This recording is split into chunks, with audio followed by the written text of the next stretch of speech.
제가 세례식을 준비할 때에 세례를 받으시는 분들에게 꼭 물어보는 질문이 하나 있습니다. 인생의 목적이 무엇입니까? 하는 질문입니다.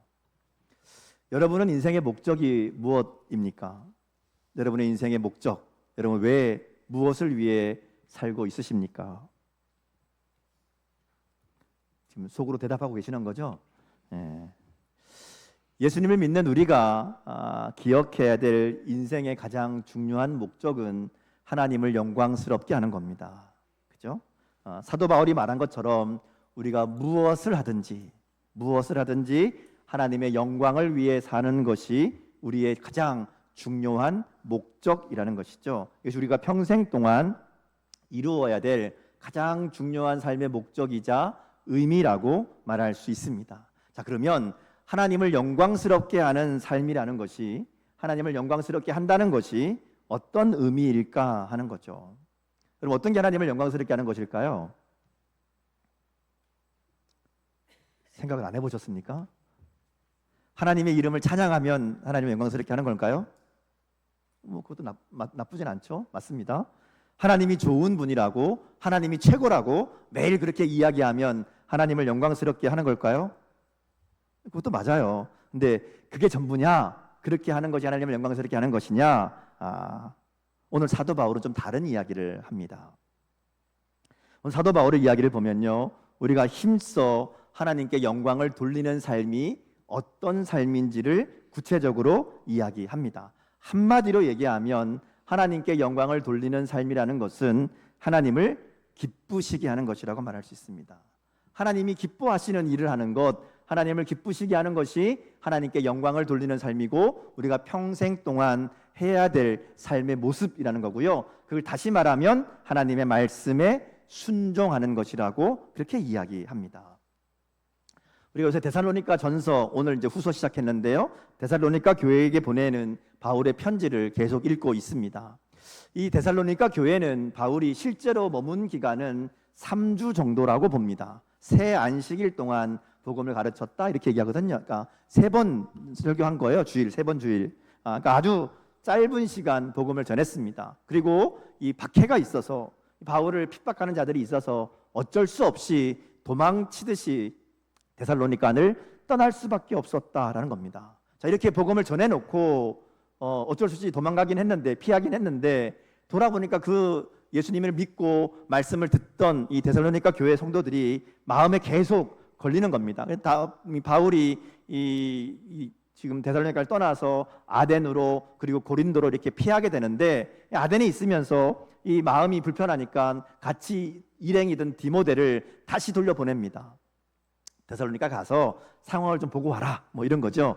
돌려보내는 거예요. 그리고 이제 디모데가 갔다가 데살로니가 교회 성도들을 만나고 그들의 형편들을 살핀 다음에 돌아옵니다. 그리고 와서 이제 바울에게 하는 이야기가, 선생님 가서 봤더니 이 데살로니가 교회가 복음을 들은 지는 얼마 되지 않았는데 그래도 믿음을 잘 지키고 있습니다. 환난 중에 믿음을 지키고 또 서로 사랑하고 소망 중에 주님의 오심을 기다리고 있습니다.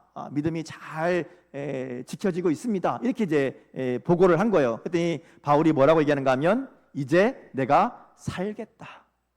말하자면 여기 막혀 있던 뭐가 쑥 내려가는 그런 감사함이, 편안함이 있었다고 그렇게 고백합니다. 이게 데살로니가 전서 1장에서 3장에 나오는 이야기예요. 바울이 그 과정을 쭉 이야기합니다. 자, 그리고 나서 이 데살로니가 교회를 향해서 이런 감사한 마음과 또 격려하는 마음을 표현한 다음에 마음으로 전하는 권면이 4장 5장입니다. 너희들이 잘하고 있는데, 좋은데 너희들이 이거는 더 힘써야 된다, 이것 꼭 기억해야 된다, 이런 마음으로 전한 내용이 4장 5장 말씀입니다. 특별히 오늘 우리가 읽은 4장 1절에서 12절 말씀은 신앙생활의 핵심이라고 할 수 있는 내용이 담겨 있습니다. 말씀드린 대로 하나님을 기쁘시게 하는 삶이 무엇인지를, 하나님께 영광을 돌리는 삶이 무엇인지를 구체적으로 알려주는 말씀이 오늘 본문 말씀입니다.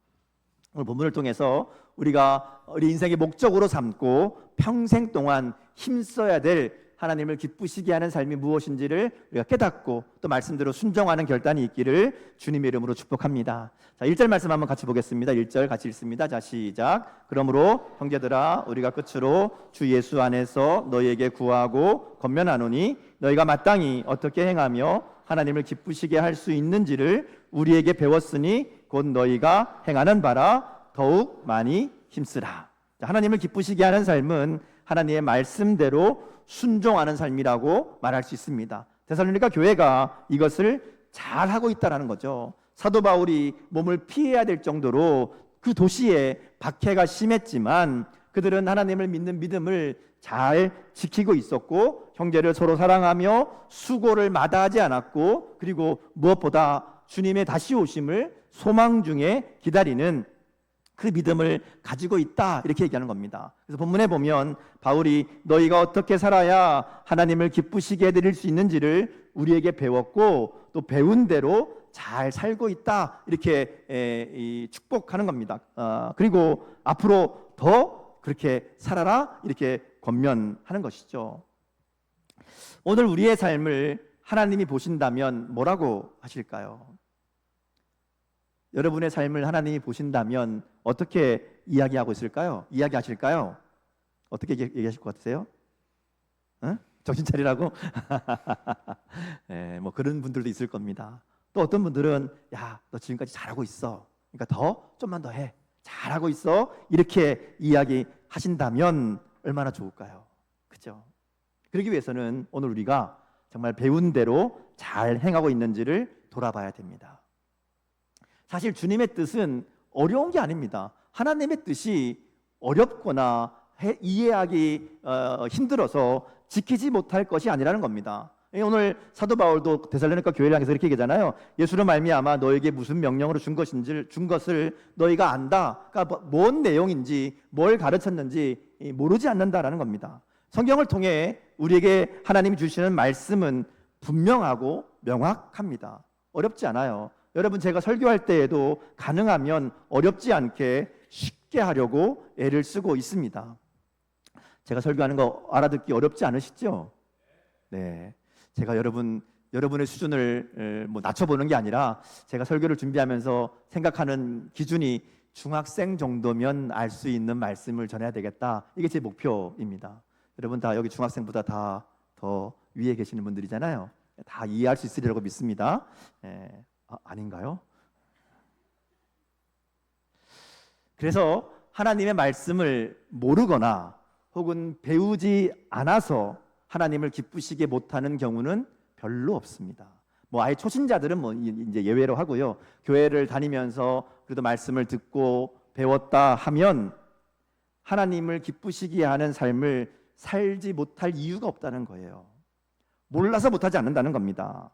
정작 우리에게 하나님을 기쁘시게 하는 모습이 없다라고 한다면 그 이유는 몰라서가 아니라 배운 대로 아는 대로 행하지 않기 때문에 그렇습니다. 우리의 욕심과 나태함으로 순종하지 못하기 때문에 하나님을 기쁘시게 하는 삶이 되지 못한다라는 겁니다. 오늘 여러분의 삶을 한번 생각해 보세요. 여러분이 예배를 통해서 말씀을 통해서 배운 대로 아는 대로 그렇게 실천하는 삶을 살고 있습니까? 여러분 그렇게 행하고 있습니까? 우리 모르는 거 더 배워야 될 필요 없습니다. 아는 것만 잘해도 하나님을 기쁘시게 할 수 있다라는 것이죠. 오늘 우리의 삶에는 말씀을 통해 배운 대로 그리고 아는 대로 행하는 삶이 있는가? 우리 스스로 말씀 앞에 돌아봐야 될 질문입니다. 또 한 가지 오늘 말씀을 통해서 우리가 깨닫게 되는 것은 신앙생활에는 끝이 없다라는 겁니다. 이 정도면 되겠지 그렇게 하는 것이 없다라는 거예요. 데살로니가전서 1장에서 3장까지 말씀을 보면 데살로니가 교회는 매우 칭찬받는 교회입니다. 사도 바울에게 칭찬받은 것은 물론이고 마게도냐와 아가야, 그러니까 그리스 온 지역에 소문난 교회예요. 믿음 좋다고 사랑을 잘 베푸는 교회라고 그렇게 인정받는 교회, 칭찬받는 교회였다는 겁니다. 이 데살로니가 교회는 그래서 초대교회 모습 중에서도 매우 바람직하고 모범이 되는 그런 교회라고 할 수 있습니다. 자, 그런데 바울이 그런 교회를 향해서 하는 얘기가 뭐예요? 더욱 힘쓰라. 더욱 힘쓰라. 반복해서 더욱 많이 힘쓰라고, 더욱 그렇게 행하라고 그렇게 권면합니다. 그러니까 우리가 믿음으로 살아가는 것에 대해서 우리에게 항상 있어야 될 것은 더욱더 힘쓰는 모습이 있어야 된다는 겁니다. 이만하면 됐지, 나는 괜찮아, 그러는 순간 우리의 믿음이 건강하지 못하게 된다는 겁니다. 이 말을 다시 생각해 보면요, 시간이 가고 신앙의 연륜이 깊어질수록 더욱 성숙한 믿음의 모습, 더욱 힘쓰는 신앙이 되어야 된다는 겁니다. 예전에는 신앙이 좋았는데, 가끔 그런 얘기 하시는 분들이 있어요. 그것만큼 안타깝고 슬픈 이야기가 없습니다. 과거에 아무리 열심히 신앙생활 했어도, 과거에 아무리 믿음이 좋았어도 오늘 우리의 신앙이 그때보다 낫지 못하다면 그야말로 어리석은 삶이고 비극적인 신앙이라고 말할 수 있습니다. 그래서 우리의 신앙은 언제나 오늘이 가장 좋은 상태여야 됩니다. 오늘이 가장 최상의, 가장 성숙한 신앙이어야 된다는 겁니다. 그러기 위해서 그렇게 살도록 우리가 힘써야 된다는 거죠. 물론 나이가 들면서 할 수 있는 일이 줄어듭니다. 헌금할 수 있는 것도 줄어들고, 봉사할 수 있는 힘도 줄어들고, 이 시간도 없어질 수 있습니다. 시간이나 건강이나 돈은 상황에 따라 달라질 수 있습니다. 자, 그런데 그게 신앙을 나타내는 게 아닙니다. 많은 사람들이 신앙이 좋다라고 이야기할 때 착각하는 것이 얼마나 헌금 많이 하고, 얼마나 봉사 많이 하고, 얼마나 예배 안 빠지고, 이거를 신앙이라고 생각합니다. 아닙니다. 그것을 가지고 신앙을 평가할 수 없습니다. 참된 신앙은 하나님을 향한 마음이고 사람들을 향한 태도입니다. 얼마나 더 하나님을 신뢰하는지, 그래서 더 하나님의 뜻대로 행하려고 노력하고 애쓰고 있는지, 얼마나 그래서 그 성품이, 그 말과 행동이 성숙해졌는지, 그래서 사람들이 그를 바라볼 때에 정말 주님을 닮은 사람이라고 칭찬받고 있는지, 이게 중요합니다. 이게 신앙의 모습이에요. 오늘 저와 여러분의 삶은 날이 갈수록 더욱 이 신앙이 성숙하고 더욱 하나님을 기쁘시게 하는 그런 삶이 될 수 있기를 주님의 이름으로 축복합니다. 자, 오늘 본문에 보면요, 사도 바울이 이렇게 하나님을 기쁘시게 하는 삶이 되기를 더욱 힘쓰라 이렇게 얘기하면서, 그럼 구체적으로 뭘 해야 되는가, 그 얘기를 이야기합니다. 첫 번째로 하나님을 기쁘시게 하는 구체적인 삶의 모습은 거룩함이라고 이야기합니다. 우리 3절 말씀을 같이 한번 읽겠습니다. 3절, 자 시작. 하나님의 뜻은 이것이니 너희의 거룩함이라, 곧 음란을 버리고. 자, 이게 보면 우리가 순종해야 될 하나님의 뜻은 우리의 거룩함이라고 얘기합니다. 이건 오늘 성경에만 나오는 얘기가 아니라 성경 전체에서 반복해서 나오는 말씀이죠. 거룩함이라는 것은 곧 구별됨을 의미합니다. 다른 삶을 살아야 된다는 거죠. 자, 그런데 오늘 본문에 보면 이 구별됨을 구체적으로 이야기하는데 음란을 버려라 이렇게 얘기합니다. 자, 이 얘기가 왜 나왔는가 생각을 해보면, 데살로니가 교회가 있던 그 당시 이 상황, 시대적 상황이 이제 로마 시대잖아요. 이 로마 시대는 성적으로 매우 문란한 시대입니다.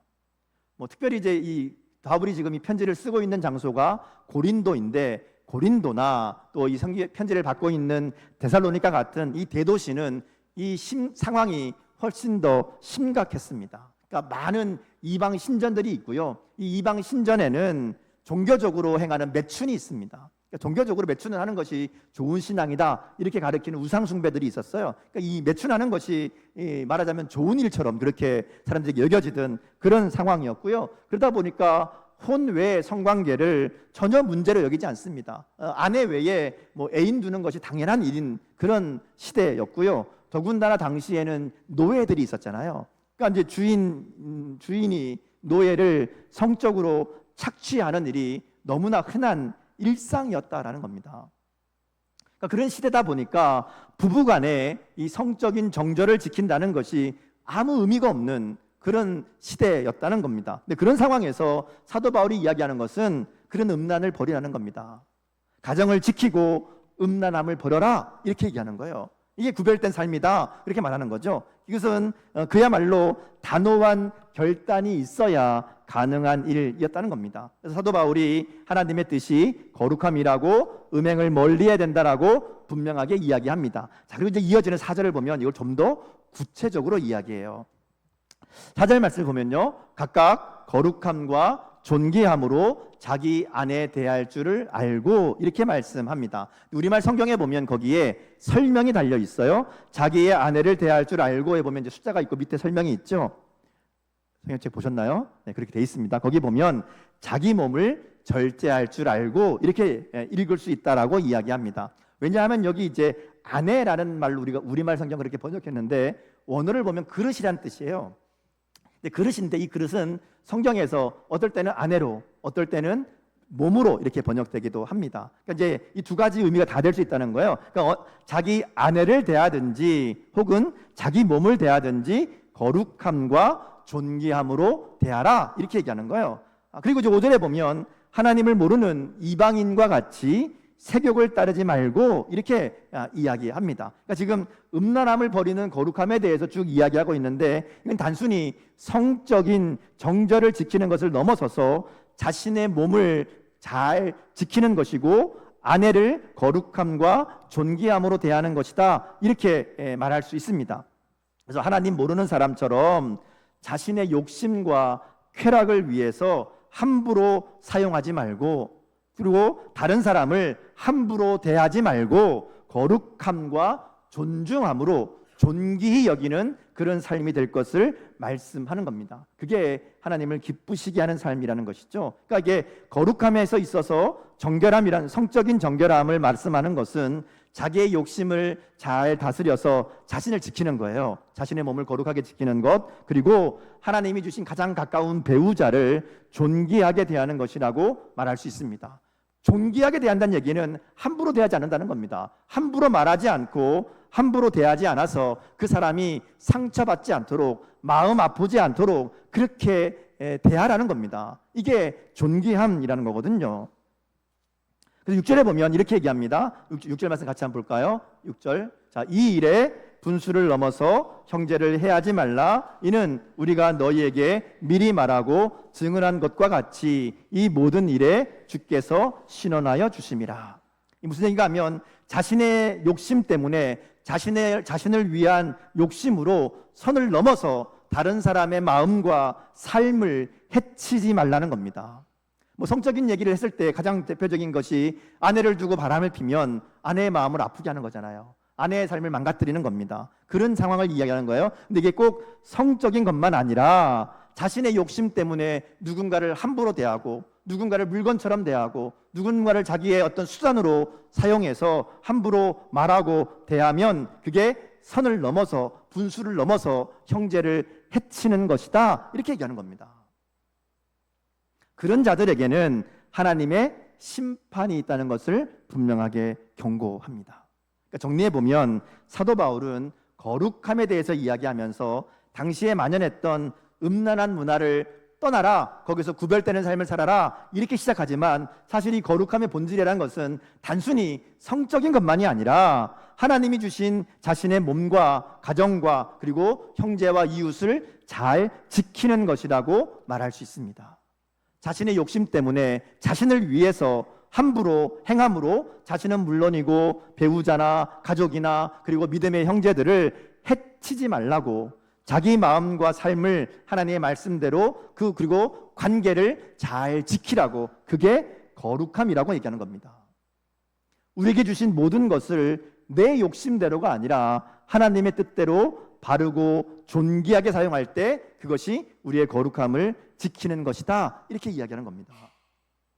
우리는 거룩함을 너무 종교적인 모습으로만 생각하는 경향이 있습니다. 사람들에게 거룩함이 뭐냐 물으면 거룩하게 예배하는 것, 거룩하게 찬양하고 기도하는 것, 뭐 옛날에 거룩한 목소리로 얘기하는 것. 옛날 목사님들 보면 예 이렇게 얘기하는 분들 있죠. 거룩하고 전혀 상관없습니다. 성경은 거룩함을 뭐라고 얘기하는가 하면 우리의 삶의 모습이라고 얘기합니다. 성경에서 얘기하는 거룩함은 종교적인 행위가 아닙니다. 일상에서의 구별된 삶입니다. 일상에서 하나님의 말씀대로 순종하는 삶이 거룩이고 경건이라고 분명하게 이야기하는 겁니다. 그래서 우리가 일상의 삶에서 구체적으로 드러나는 하나님의 자녀다운 거룩함이 있어야 된다는 겁니다. 그래서 자신은 물론이고 다른 사람에게 함부로 말하고 함부로 대하는 사람은 거룩함과 거리가 먼 사람입니다.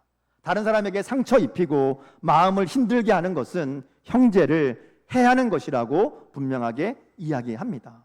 이 성적인 문제만이 아니라 모든 삶의 영역에 해당되는 그런 지침이라는 것이죠. 나아가서 8절에 보면 이렇게 하나님의 말씀을 따르지 않고 무시하는 사람은 하나님을 저버림이라고 경고합니다. 우리 8절 말씀을 표준 세번역 성경으로 한번 같이 읽어볼 텐데요. 같이 읽겠습니다. 자, 시작. 그러므로 이 경고를 저버리는 사람은 사람을 저버리는 것이 아니라 여러분에게 성령을 주시는 하나님을 저버리는 것입니다.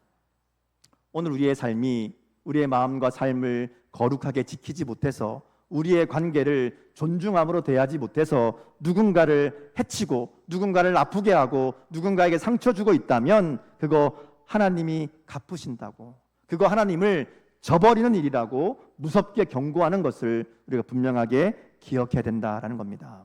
자, 두 번째로 바울이 말하는 하나님을 기쁘시게 하는 삶은 형제 사랑입니다. 자, 제가 거룩함에 대해서 말씀드리면서 이 거룩함이 종교적인 행위만을 의미하는 것이 아니라라고 말씀드렸는데요. 이 거룩함은 그래서 두 번째로 얘기하는 형제 사랑과 자연스럽게 연결되는 이야기입니다. 왜냐하면 하나님께서 나를 사랑하셨음을 알기 때문에 나도 그 사랑으로 하나님을 사랑하는 것이고요. 또 그 형제를 사랑하는 하나님의 마음을 알기 때문에 그 마음을 알아서 우리도 그 사람을 사랑하는 것이기 때문에 그렇습니다. 그러니까 형제를 사랑하는 것은 하나님과의 바른 관계에서 나오는 것이고요. 하나님 앞에 거룩함이라고 말할 수 있다는 겁니다. 데살로니가 교회는 이 일을 아주 잘하고 있다 이렇게 칭찬받습니다. 교회 안의 성도들을 사랑으로 돌보고 교회 안에만이 아니라 다른 교회의 성도들의 아픔과 어려움을 공감하며 그들을 돕는 일에 앞장섰던 사람들이 마게도냐 교회 사람들입니다. 사도행전에 보면 얘기가 나오거든요. 마게도냐 중에서도 데살로니가 교회라고 말할 수 있습니다. 그래서 바울은 이 일에 대해서는 내가 너희에게 더 할 말이 없다, 더 쓸 말이 없다, 잘하고 있다 이렇게 얘기하는 거예요. 자, 그럼에도 불구하고 말씀드린 것처럼 그들에게 부탁하는 것은 뭐라 그래요? 더욱 그렇게 행하라. 잘하고 있는데 좀 더 계속해 이렇게 이야기하는 겁니다. 잘하고 있다고 자만하지 말고 이만하면 됐다고 멈추지 말고 더욱 그렇게 더욱 말씀대로 더욱 사랑하는 삶을 살 것을 권면하고 있습니다. 오늘 우리의 삶에도 형제 사랑에 관해서는 하나님이 더 하실 말씀이 없을 정도로 그렇게 우리가 마음을 다해서 사랑하고 섬기고 돌보는 그런 우리가 될 수 있기를 주님의 이름으로 축복합니다. 정리해 보면 사도 바울은 하나님을 기쁘시게 하는 삶을 구체적으로 이야기하면서 자신의 몸과 가정을 정결하게 지킬 것을 권면합니다. 음란함을 버리고 성적인 정결함을 지키는 것이 거룩함의 출발이라는 거예요. 자, 그리고 나서 그 다음 가족과 형제를 존중하며 존귀하게 대하는 것이고 나아가서 자기의 욕심 때문에 다른 이들을 해치지 않는 삶이 거룩한 삶이라고 이야기합니다. 그래서 이것은 형제 사랑과 연결되는 일이고 하나님께 받은 사랑으로 형제를 사랑하고 수고를 아끼지 않는 것이 하나님을 기쁘시게 하는 삶이라는 것을 이야기합니다. 그리고 이제 마지막 세 번째로 권면하는 내용이 이어지는데 좀 더 구체적인 삶을 이야기합니다. 마지막 세 번째로 바울이 말하는 하나님을 기쁘시게 하는 삶은 우리말 성경으로 보면 한마디로 단정하게 행하는 삶이라고 말할 수 있습니다. 사도 바울은 하나님을 기쁘시게 하는 삶을 한마디로 품위 있게 사는 것이다 이렇게 얘기합니다. 우리 11절 12절 말씀을 표준 세번역 성경으로 한번 같이 읽어보겠습니다. 자, 시작. 그리고 우리가 여러분에게 명령한 대로 조용하게 살기를 힘쓰고 자기 일에 전념하고 자기 손으로 일을 하십시오. 그래서 여러분은 바깥 사람들을 대하여 품위가 있게 살아가야 하고 또 아무에게도 신세를 지는 일이 없게 해야 할 것입니다. 여기 보면 조용하게 살아라 이렇게 얘기하는 건데요. 조용히 살기를 힘쓰라라는 말은 여기저기 휘젓고 다니지 말라는 말입니다. 이건 주로 이제 교회 공동체 안에서의 모습이라고 이야기할 수 있습니다. 자기를 드러내거나 돋보이게 하려고 하지 말라는 겁니다. 다른 사람을 비난하거나 혹은 참견하면서 자기를 드러내려고 하지 말라라는 겁니다. 어느 공동체나 자신을 드러내기 좋아하는 사람들이 있습니다. 때로는 큰 소리 치는 것으로, 때로는 내가 교회에 뭐 헌금 많이 했다 이런 거 나타내는 것으로 자신의 존재감을 확인하고 싶어하는 사람들이 있습니다. 근데 문제는 꼭 그런 사람들 때문에 생깁니다. 왜냐하면 자신을 드러내고 싶은 욕심 때문에 과도한 언행을 하게 되고요. 그것이 꼭 공동체에 문제를 일으킨다라는 겁니다. 사도 바울은 조용하게 살기를 힘써라 이렇게 권면합니다. 그것이 하나님을 기쁘시게 하는 일이라는 것이죠. 봉사와 섬김이 필요할 때에 조용하게 하면 됩니다. 요란하게 드러내놓고 과시하며 하지 말라는 겁니다. 그리고 자기 일에 전념하라고 얘기합니다. 이 얘기는 남 참견하지 말라는 거예요. 누구는 믿음이 어떻고 누구는 신앙이 어떻고 누구는 봉사가 어떻고 얘기할 필요 없다는 겁니다. 자기만 잘하는 사람이 하나님을 기쁘시게 하는 삶이라는 거예요. 자, 그리고 자기 손으로 일하라 이렇게 얘기합니다. 이건 좀 특별한 상황인데요. 뭐 누구나 다 일하잖아요. 근데 왜 이제 자기 손으로 일하라 얘기했는가 하면 이 데살로니가 교회에 아주 특수한 상황이 있었습니다. 데살로니가 교회는 앞에서 본 것처럼 예수님의 재림을 정말 소망하는 그런 좋은 신앙을 가지고 있었습니다. 근데 문제는 그들 중에 아주 급진적인 신앙을 가지고 있던 사람들이 있었는데 주님의 다시 오심이 곧 뭐 말하자면 며칠 안으로 몇 달 안으로 이제 곧 임한다 이렇게 믿고 있는 사람들이 있었습니다. 그 사람들이 어떻게 얘기하는가 하면 주님 곧 오실 텐데 일할 필요가 뭐 있냐, 직장도 때려치고 그냥 교회 와서 주님만 기다리자 뭐 이렇게 주장하는 사람들이 있었다라는 겁니다.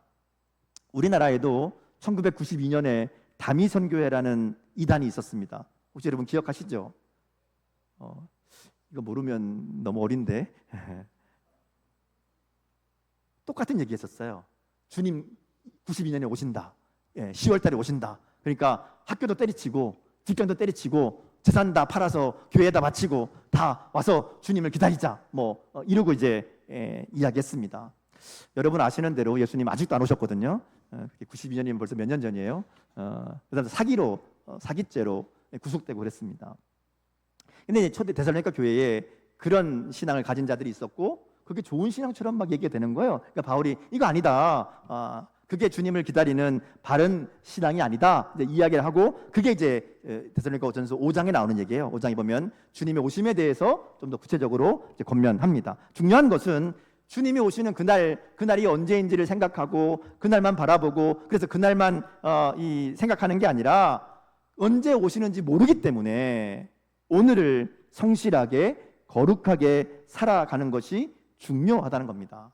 그날은 알 수 없다는 거예요. 언젠지 모르기 때문에 오늘을 최선을 다해 사는 것이 주님을 기쁘시게 하는 삶이라는 것을 강조해서 이야기하는 것이 너희 손으로 일하라는 얘기예요.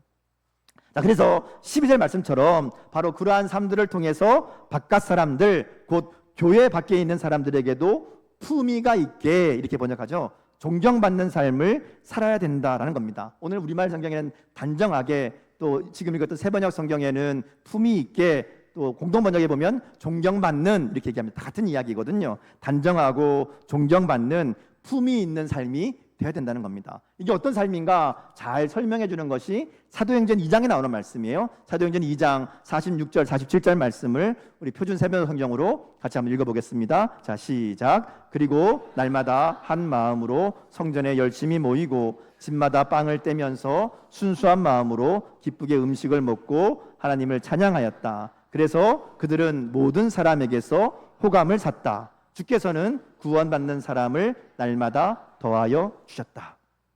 우리가 사용하는 개역개정 성경에는 온 백성에게 칭송을 받으니 이렇게 되어 있습니다. 칭송을 받았다. 사람들에게 호감을 샀다. 이렇게 이제 이야기하죠. 그러니까 세상 사람들이 보기에 그들의 삶이 굉장히 매력적으로 보였다는 겁니다. 야, 나도 좀 저렇게 살고 싶다. 저렇게 살면 좋겠다. 이런 마음이 드는 그런 삶이었다라는 겁니다.